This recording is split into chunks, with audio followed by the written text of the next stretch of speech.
residential real estate agent.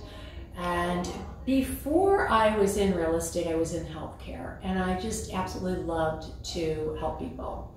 And when it was time to kind of shut that door, because I was traveling so much, I decided to get into real estate because my husband and I had a really bad experience with a realtor. And I decided that I wanted to make sure that my clients were very well represented and that they had all of the information they needed to make a sound decision. So when someone's buying a new home or considering buying a new home, I want to guide them along and understand what their short and long-term goals are. So if they're only planning on staying for a few years, they might want to consider a pre-owned home because it takes a little bit longer to build the equity in the home. If they've got their heart set on that new home, hey, I bought a new home, it's wonderful, they want to make sure that they do a pre-inspection at different phases in that construction process. It's easy to miss things when the walls are up, so there's usually 3 different inspections that happen. So I think that that would probably be the most important thing that I could tell my clients to do. Okay, so for someone who is selling a home, well, first thing is give me a call because I've got a couple of books that would help out. One is Secrets Every Home Seller Needs to Know. This is going to walk you through the process of getting your home ready for sale, how to interview agents for the job of selling your home, and the importance of getting an agent that really knows how to negotiate.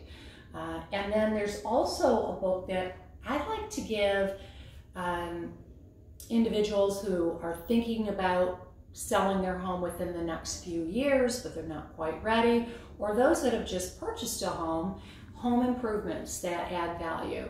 One thing that I really feel sad about sometimes with clients is they haven't reached out and asked me, hey, is this a good idea? We're going to be investing $20,000 or $30,000 into something, and then they have to sell and they end up losing money on that. So both of these books will really help that seller and or homeowner to make the right decision, so when they are ready to sell, they're going to get the most proceeds from their home.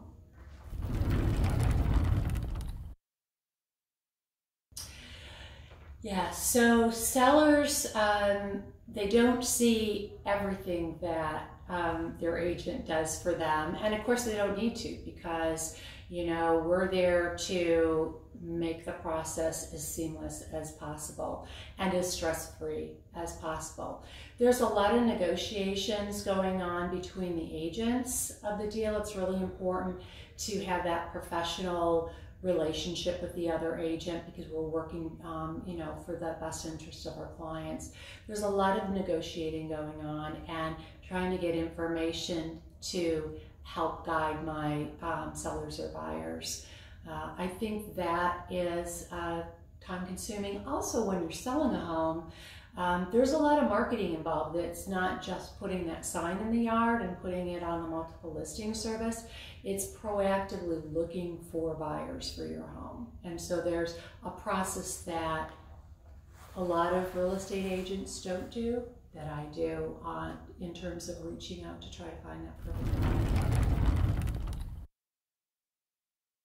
So when I work with my sellers to do an open house, some of the things that we do to prepare is I actually do door knocking. So I'll go around the neighborhood and let everyone know that we're having an open house, just in case they have family, friends that are interested in moving to the neighborhood. Doing a marketing class on Facebook and Instagram, other social media sites, and doing a virtual right before live on Facebook to draw more people in. So anybody that's even moving in and out of the area, driving in and out of the area, will hopefully catch that as well. Signs all around the neighborhood is a big thing too. And I've actually been successful at getting a buyer from actually a Walmart store in the parking lot, passing out flyers, that came and ended up purchasing a home from one of my clients.